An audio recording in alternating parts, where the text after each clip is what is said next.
تاسو به د ایزي پیسه نه ملګرو ته پیسې لیږلې هم وي، ریسیو کړې به مو هم وي، او د چا په SNIC په شناختي کارت به مو هم لیږلي وي، تاسو به هم په شناختي کارت مختلف ټرانزیکشن ریسیو کړي وي.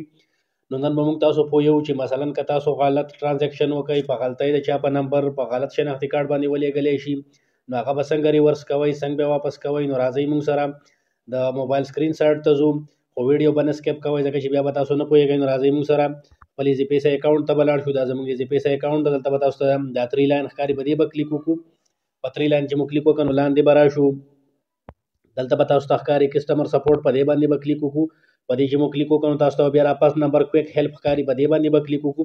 دلته به تاسو ته مختلف ښکاري، دا نمبر 1 چې کوم دی دا ټمپرري بلاک یور اکاونټ دی، یعنی په دویم نمبر کې چې کوم دی نو دا چینج ریسیو انفارمیشن ان SNIC ټرانسفر دی.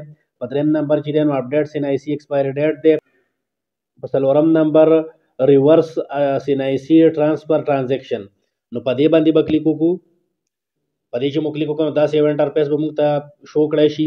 په دې انټرفیس کې دلته موږ ته مخامخ ښکاري ریورس SNIC ټرانسفر، یعنی په SNIC کې تاسو کومې پیسې لیږلی کړي وي هغه به څنګه ریورس کوو. نو دلته لیکلي وي could not find any transaction in the last 10 transaction، یعنی آخري 10 ټرانزیکشن چې ما کړي دي نو په هغې کې اړو داسې ټرانزیکشن نشته چې هغه ما په SNIC چاته لیږلي دي.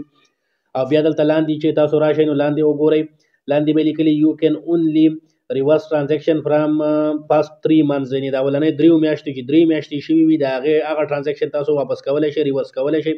د هغې نه علاوه بل ټرانزیکشن تاسو نشئ ریورس کولی، یعنی چې 3 میاشتې شوي وي د هغې نه پس به بیا تاسو په 37 باندې کال کوئ، د کمپنۍ سره به رابطه کوئ. نو اوس موږ سره داسې یو ټرانزیکشن موږ نه دی کړی چې په SNIC موږ لیږلی وي، که نه هغه به دلته اوس موږ سره شو کېدی. که تاسو داسې یو ټرانزیکشن لیږلی وي چې په SNIC مو لیږلی وي، په شناختي کارت مو لیږلی وي او هغه غلط لیږلی شوی وي، هغه تاسو ته غلطي شوي وي، په یو انسا کې غلطي شوي وي، د بل چا په SNIC لیږلی شوی وي، دلته به تاسو ته هغه ښکاري مخامخ په سکرین باندې. چې په سکرین باندې ته کوم ښکاري نو په هغې باندې به کلیک وکړئ. چې په هغې مو څنګه کلیک وکړو نو تاسو ته به دلته د هغې د ریورشن هغه ټول سیټینګ راشي.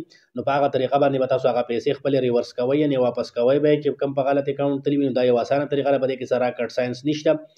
او که زموږ دا ویډیو مو خوښه شوي نو ملګرو سره یې شریکه کړئ، زموږ چینل لایک او سبسکرایب کړئ. ماله اوس راکړئ اجازت، د لوی الله په امان.